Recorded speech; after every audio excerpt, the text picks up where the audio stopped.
Good morning, student. Today's video lectures is business environment, that is the sixth chapter.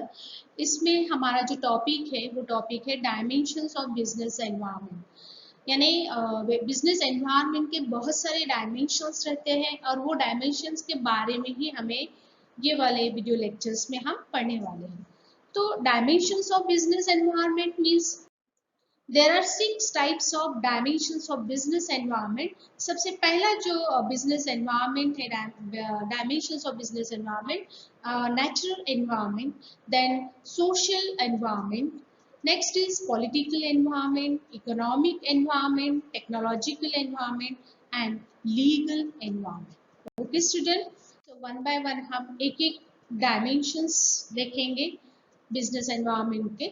सबसे पहला जो dimension है business environment का, natural environment. Natural environment means the natural environment of business consist of factors like climate, minerals, soil, landmarks, rivers and oceans, natural resources, etc., and which have considerable influence on the functions of business.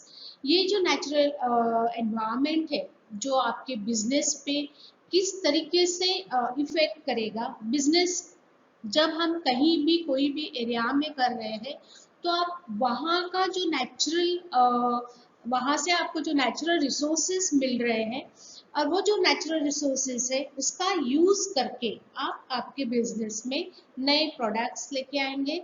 और जो resources मुझे nature से मिल रहे हैं उसका जो use आप कर रहे हैं तो प्रॉपर यूज होना चाहिए। उसको हम मिनिमाइज यूज करेंगे, उसका वेस्टेज नहीं करेंगे। और ये जो नेचर से नेचुरल रिसोर्सेज है जैसे वाटर है, एयर है, इलेक्ट्रिसिटी है, बट जहाँ हम ये बिजनेस कर रहे हैं तो आपको ये जो एरिया में आपका बिजनेस है तो या जो कंट्री में आप बिजनेस कर रहे हो तो कंट्री से रिलेटेड आपको वहाँ का नेचुरल एनवायरनमेंट, वहाँ का नेचुरल रिसोर्सेज ये पहले सर्च करना पड़ेगा और वो रिसोर्सेज का आपके बिजनेस में यूज करना है। यानी आप जहाँ कहीं बिजनेस कर रहे हैं, सपोज हम इंडिया का ही एग्जांपल्स लेते हैं, तो इंडिया में हम हमारे यहाँ का नेचुरल जो रिसोर्सेज है उसका हम किस तरीके से यूज करेंगे। इवन इंडिया का जो क्लाइमेट है, इंडिया में जो मिनरल्स है, जो सॉइल्स है, जो लैंडफॉर्म्स है, रिवर्स है, ओशंस है, ये सब का आपको आपके बिजनेस में यूज करना है। कैसे? जैसे क्लाइमेट के ऊपर अगर आप कोई भी आप सपोज आपका बिजनेस ये इंडिया के लिए जो क्लाइमेट सुटेबल है और उसी सुटेबल के हिसाब से आप आपके बिजनेस में चेंजेस कर रहे हैं। यानी सपोज आप इंडिया का क्लाइमेट चेक करोगे, अभी तो जो चेंजेस एनवायरनमेंट में बहुत सारे आ गए हैं, बट इसके पहले काफी फिक्स क्लाइमेट रहता था, ज़्यादा चेंजेस नहीं हुए थे क्योंकि ग्लोबल एनवायरनमेंट जो भी अभी पोल्यूशंस और जो भी बहुत सारे प्रॉब्लम्स क्रिएट हुए हैं। बट बिफोर 1947 अगर हम लेते हैं तब हमारा जो क्लाइमेट था तो फिक्स था कि हमारे जो एंसेस्टर्स थे वो बताते थे कि अभी हाँ ये वाले सीजन में ये फ्रूट्स लेना चाहिए, ये क्लाइमेट ये फ्रूट्स के लिए सुटेबल है तो आप अपने लैंड में ये क्रॉप ले सकते हैं। ये एरिया, ये जो सॉइल है, यहाँ का जो लैंड है उसका ये फूड के लिए, ये क्रॉप के लिए सुटेबल सॉइल लैंड है, तो आप उसको इस तरीके से आपके बिजनेस में यूज कर सकते हैं और क्रॉप ले सकते हैं। क्लाइमेट, सपोज रेनी सीजन आ रहा है तो रेनी सीजन आ रहा है तो आप वो सीजन के हिसाब से आपके लैंड में आप किस तरीके से क्रॉप लेंगे, राइट। और कस्टमर्स का डिमांड क्या है फिलहाल क्लाइमेट के हिसाब से, तो आप वैसे ही आपके, जैसे हम यहाँ पे एग्जाम्पल रेनी सीजन अगर आ रहा है तो एक बिजनेसमैन को रेनी सीजन में यानी वो 2 या 3 मंथ रेन रहेगी तो उसके पहले वो क्लाइमेट को सोच के आप अपने बिजनेस में क्या चेंजेस की आप कस्टमर्स के लिए रेन कोट प्रिपेयर करके रखेंगे 2 या 3 मंथ्स पहले ही। विंटर सीजन आ रहे हैं वार्म क्लोथ्स लगेंगे। यानी इस तरीके से आपको नेचर का, क्लाइमेट का स्टडी करके वहां पे ये प्रोडक्ट सेल करने चाहिए। और जिस तरीके से सॉइल से रिलेटेड भी है, तो आपको वो भी सॉइल, वो लैंड पे किस तरीके का सॉइल आपको मिल रहा है और वहां पे कौन सा आप क्रॉप ले सकते हैं, ये भी आपने चेक करके आपके बिजनेस में उस तरीके से डेवलपमेंट करेंगे etcetera, and which have the considerable influence on the functions of business. और इस तरीके से आपके बिजनेस में, आपके बिजनेस का प्रॉफिट बढ़ेगा, आपके बिजनेस का ग्रोथ होगा, क्योंकि आप nature, climate, minerals, soil, landforms, reverse and oceans और नेचुरल रिसोर्सेज, इन सब का एक स्टडी करके, और जहाँ कहीं भी आप ये बिजनेस कर रहे हैं जो एरिया में, तो वो एरिया का क्लाइमेट कैसा है, वहाँ का लैंडफॉर्म कैसा है, वहाँ की सॉइल कैसे है, वहाँ रिवर है क्या, ओशन है क्या, इस तरीके से आप बिजनेस वहाँ पे ऐसे बिजनेस स्टार्ट कर सकते हो। ओके, तो ये बिजनेस के लिए नेचुरल एनवायरनमेंट बहुत जरूरी है। ये नेचुरल एनवायरनमेंट बिजनेस में, इसके बहुत सारे फैक्टर्स है जो फैक्टर्स आपके बिजनेस को इफेक्ट करेंगे, और वही फैक्टर्स से रिलेटेड आपका प्रोडक्ट होना चाहिए, right. The next is social environment. Social environment means आपके सोसाइटी का किस तरीके से एनवायरनमेंट है, सोसाइटी को क्या चाहिए, सोसाइटी की क्या डिमांड है, ये सोच के आपका बिजनेस होना चाहिए।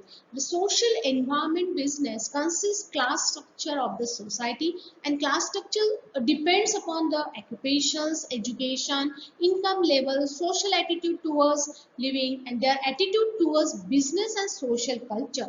Then culture includes accept customs, traditions, values, ethics, beliefs, social trend, poverty, literacy, life expectancy rate and other accepted behavior patterns।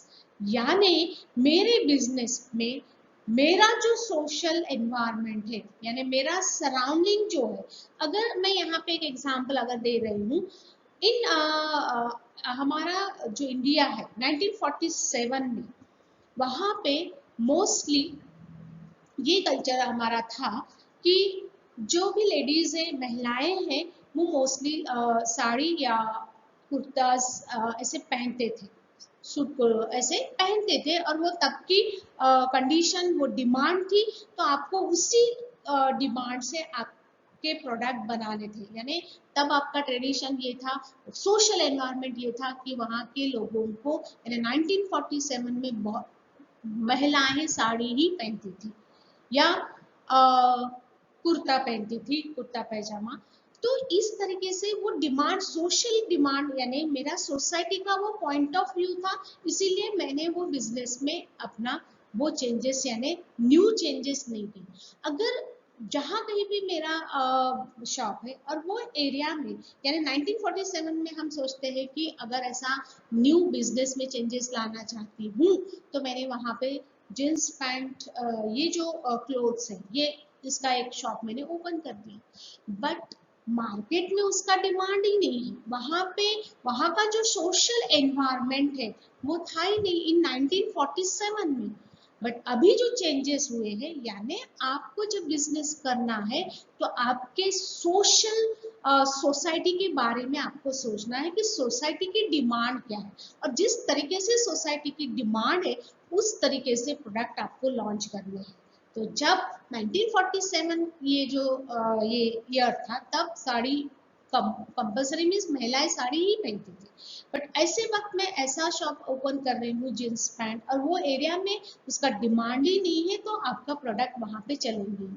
तो आपका सोशल स्टडी, सोसाइटी से रिलेटेड अगर आप बिजनेस कर रहे हैं, तो आपको वो सोचना बहुत जरूरी है। तो डिमांड क्या है, उसी हिसाब से आपका प्रोडक्ट होना चाहिए।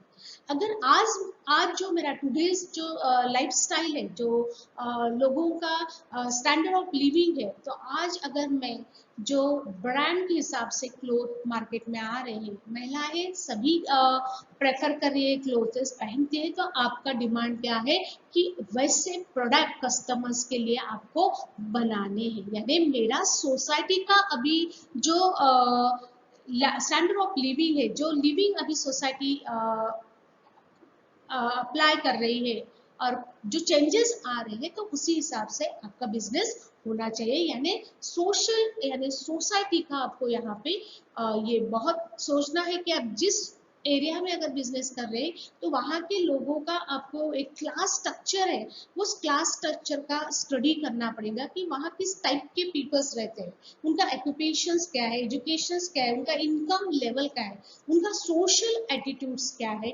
उसका टूवर्ड्स लिविंग का, उस तरीके से वहाँ पे मॉडर्न बिजनेस में चेंजेस ला सकते हैं।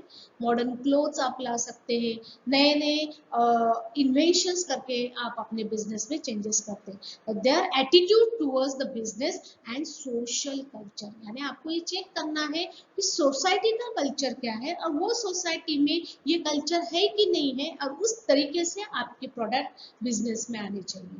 The cultures include except customs, traditions, values, ethics, beliefs, social trends, poverty, literacy and life expectancy rate and other expected behavior patterns। अब इवन इंडिया में भी हम देखते हैं कि मुंबई में किस तरह कैसे लाइफस्टाइल है, नागपुर में किस तरीके से लाइफस्टाइल है, और कौन से एरिया में किस टाइप के लोग रहते हैं, कि वहाँ का एक स्टडी किया जाता है, एक सर्वे होता है कि ये एरिया में इस इनकम के लोग रहते हैं, तो ये लोगों का जो डिमांड है वो डिमांड के हिसाब से आपके प्रोडक्ट वहाँ पे आपका शॉप ओपन होना चाहिए। इवन हमारा जो इंडिया है तो कल्चर है हमारा इंडिया का, हमारा इंडिया का कल्चर क्या है कि कोई भी ट्रेडिशनल्स या फेस्टिवल्स आते हैं तो ये फेस्टिवल्स में आपको ट्रेडिशनल क्लोथ्स बनाने हैं, जैसे दिवाली में स्वीट्स बनानी है तो स्वीट्स का दुकान शॉप वहाँ पे आपको ओपन करना है,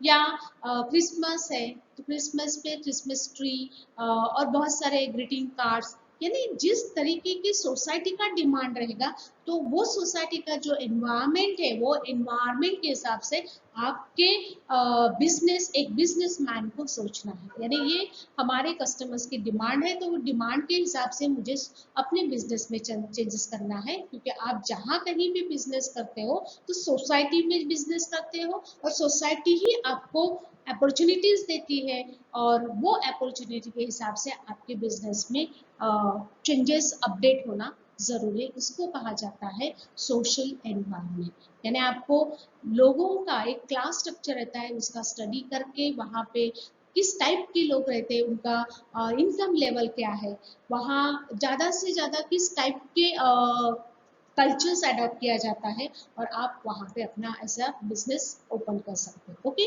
देन नेक्स्ट इज यहाँ पे मैं ये भी बताना चाहती हूँ, यहाँ पे जो सोसाइटी में आप रह रहे हैं तो वहाँ पे आपका क्लीननेस होना बहुत ज़रूरी है। इवन गवर्नमेंट मोदी सरकार जब आया था गवर्नमेंट में स्वच्छता अभियान, ये एक प्रोजेक्ट पे बहुत काम हुआ, काफ़ी उसके ऊपर लोगों ने हेल्प भी किया है, और अपना भारत जो है, अपना जो इंडिया है वो स्वच्छता अभियान, यानी हर जगह पे आपको क्लीननेस दिखना चाहिए।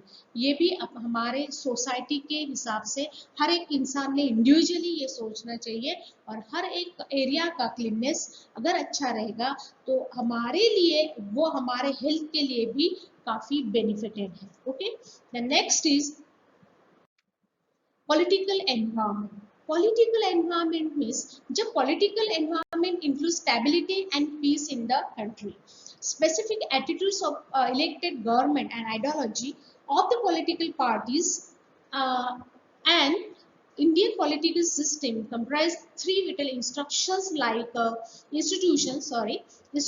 like legislatures, government and judiciary। अब जो भी पॉलिटिकल एनवायरनमेंट मीन्स आपके यहाँ जो भी गवर्नमेंट आती है, और वो गवर्नमेंट जब भी गवर्नमेंट आती है तो गवर्नमेंट में काफ़ी जिसका भी जो पार्टी का गवर्नमेंट है और उसमें कुछ भी चेंजेस होता है तो आपको वो चेंजेस एक्सेप्ट ही करना पड़ता है अपने बिजनेस में।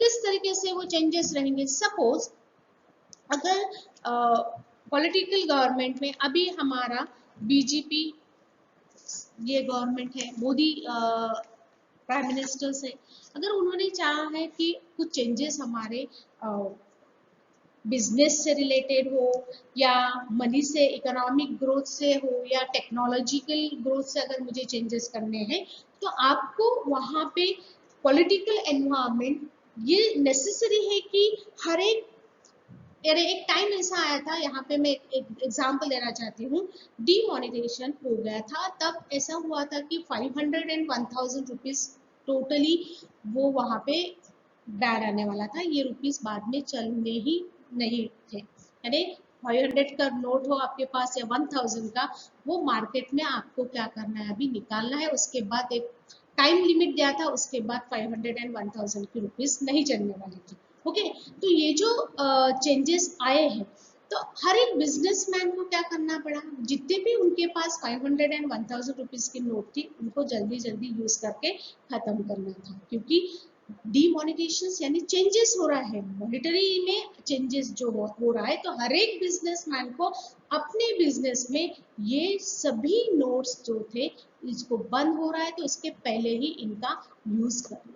इंडियन पॉलिटिकल सिस्टम्स जो भी है, जो गवर्नमेंट आती है, जो भी government attitudes of elected government, ideology of the political parties, यानी जो भी पॉलिटिकल पार्टीज या लॉ से रिलेटेड अगर कोई चेंजेस हो रहे हैं, तो गवर्नमेंट कोई पॉलिसी ला रही है, तो हर एक बिजनेसमैन को वो पॉलिसी अडॉप्ट करनी पड़ती है, अगर वो नहीं कर रहा है तो बिजनेस में वो आगे भी ग्रोथ नहीं कर सकता। ओके, तो पॉलिटिकल एनवायरनमेंट ये एक डायमेंशंस हो गया है। The next is economic development. Economic development, even हम पॉलिटिकल एनवायरनमेंट में जो नए टैक्सेस अगर आ रहे हैं, पर्टिकुलर टैक्स अगर आ रहा है कुछ बिजनेस से रिलेटेड, वो टैक्स आपको आपके बिजनेस में अप्लाई ही करना पड़ता है। Okay, the next is economic the environment. In the economic environment the main affecting factors are economic conditions, economic policies and economic system, and with this planning basic economic philosophy, infrastructures, national income, money supply, saving stages in the economic development and trade cycles are also the major factors which make up the total economic environment। अब total economic environment means अगर आपको direct कोई भी tax, new tax अगर आ रहा है, जैसे पिछले साल जीएसटी आया था, तो आपके बिजनेस में उसका इफेक्ट होगा, और वो टैक्स आपको हर एक इसमें बोला गया था कि अभी आपको जीएसटी ही यूज करना है, यानी जो गवर्नमेंट पॉलिसी से या टैक्सेस में चेंजेस हो रहे हैं, तो आपको वो टैक्सेस पर्टिकुलर हर एक बिजनेसमैन को वो टैक्स अपने बिजनेस में यूज करना है, जीएसटी आप सभी को पे करना है। इस तरीके से गवर्नमेंट इकोनॉमिक एनवायरनमेंट जो रहेगा, वो टैक्स से रिलेटेड हो या अदर इकोनॉमिक पॉलिसीज हो, ये सब मुझे, इवन मैं यहाँ बता सकती हूँ एट द स्टेज मीन्स अभी जो चाइना का जो इकोनॉमिक कंडीशंस है, जो सबसे बेटर इकोनॉमिक कंडीशन है, एक बूस्ट लेवल पे इकोनॉमिक कंडीशन चल रहा है। इवन हमारा इंडिया का इकोनॉमिक क्या है, हमारा मिक्स इकोनॉमी है, और ये इसके बारे में आप इकोनॉमिक सब्जेक्ट में और डिटेल में पढ़ेंगे, बट यहाँ पे आपको इतना ही याद रखना है, जो भी गवर्नमेंट में चेंजेस हो रहे हैं, इकोनॉमिक डेवलपमेंट हो रहा है या इकोनॉमिक कंडीशन, अभी फिलहाल हमारी इकोनॉमिक कंडीशन थोड़ी अप्स एंड डाउन्स चल रही है, जो इकोनॉमिक पॉलिसीज है, इकोनॉमिक सिस्टम है, जो भी चेंजेस हो रहे हैं या जीएसटी या टैक्स से रिलेटेड, हर एक बिजनेसमैन को वो यूज ही करना है, एक पर्टिकुलर टैक्स आया हो या पॉलिसी आई हो, वो सभी को आपको अडॉप्ट करना है, और इस तरीके से आपको बिजनेस का इकोनॉमिक एनवायरनमेंट जैसे चेंज हो रहा है, तो हर एक बिजनेसमैन को वो अपडेशन आपको हर एक बिजनेस को अडॉप्ट करना पड़ेगा। सपोज ऐसे पहले ऐसा होता था कि 5 इयर्स प्लान चलता था, और 5 इयर्स प्लान में कि ये प्रोजेक्ट पे आपको वर्क करना है, इसके लिए बजट इतना दिया हुआ है, और इस तरीके से ये प्रोजेक्ट पे वर्क हो रहा था। बट अभी काफ़ी चेंजेस हो गए हैं, और ये चेंजेस हर एक इंडिया का इकोनॉमिक डेवलपमेंट हो या अदर कंट्री का, और इस तरीके से जो इकोनॉमिक एनवायरनमेंट है, तो इसमें आपका इकोनॉमिक पॉलिसी आएगा, इकोनॉमिक सिस्टम्स आएंगे and economic conditions. Okay, The next is technological environment. Technological environments means technological environment consists the method and techniques adopted the productions. The varying technological environments affect the designing of products. It may be noted that scientific research for innovations in the product and services is a regular activity in business.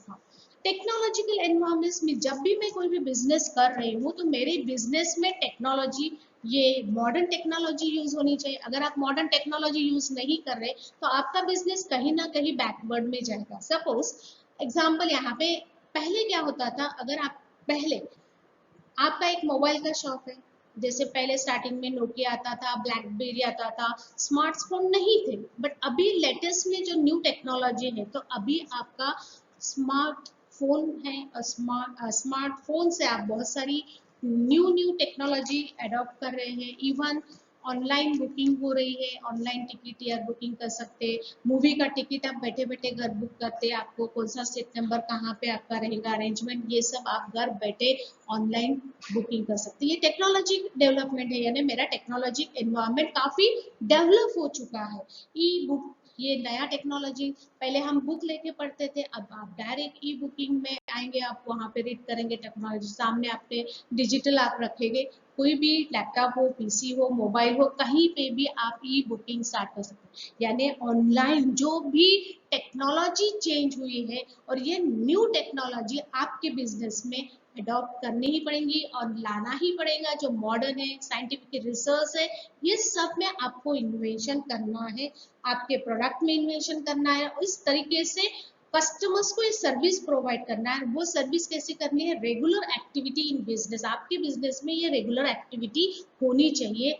ये technological environment है और ये technological environment क्या रहेगा, आपका productions method change करना है, आपको न्यू टेक्नोलॉजी अडॉप्ट करके नए नए डिजाइन के प्रोडक्ट्स आपको बनाने पड़ेंगे और इस तरीके से आपके बिजनेस का डेवलपमेंट होगा, ग्रोथ होगा, इनोवेशंस करके रहना है प्रोडक्ट का, और इस तरीके से आपको कस्टमर्स को रेगुलर सर्विस प्रोवाइड करनी है। ओके, तो आप कोई भी कंपनी कोई मोबाइल फोन बनाता है तो आपको न्यू टेक्नोलॉजी अडॉप्ट करनी है और अडॉप्ट करोगे तभी आप बिजनेस में लॉन्ग रन तक सर्वाइव कर सकते हैं, अदरवाइज आप नहीं कर सकते। यानी वक्त के साथ आपको चलना ही है और ये चेंजेस खुद में लानी है। That is the technological environment.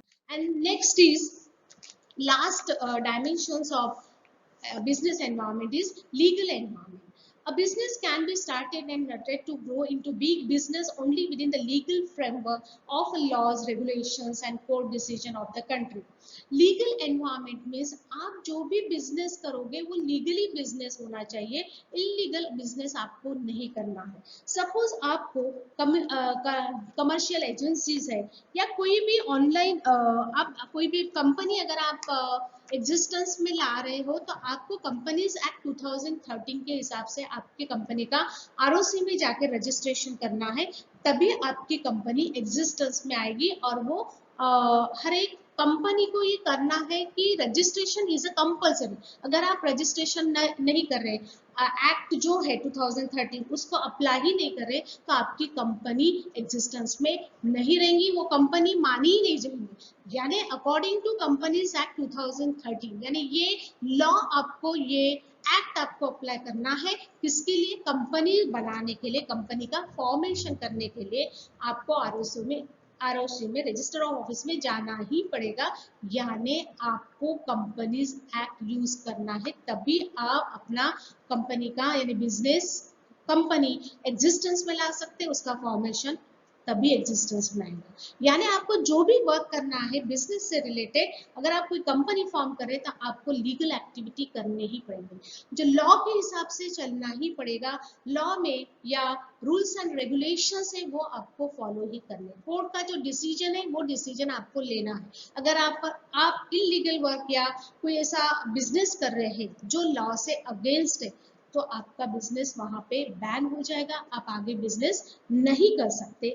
तो इंडियन बिजनेस जो लॉ आपको जहाँ कहीं पे भी आप बिजनेस कर रहे हैं, इवन आप इंडिया में बिजनेस करें तो इंडिया के लॉज और रूल्स एंड रेगुलेशंस फॉलो करना पड़ेगा। इंडिया अगर एमपी का लॉ अलग है तो भी आपको वहाँ वो लॉ अप्लाई करना पड़ेगा, या अदर फॉरेन कंट्री के साथ अगर बिजनेस आप कर रहे हो तो वहाँ के भी laws and rules and regulations आपको यूज करने ही है। इसको बोला जाता है लीगल एनवायरमेंट। That's it's. इस तरीके से बिजनेस के dimensions of business environment. So student, I hope सभी डायमेंशंस आपको समझ में आए होंगे। सबसे पहले हमने नेचुरल एनवायरमेंट देखा, then social environment, then political, then economic and technological, and last is legal environment. Thank you student.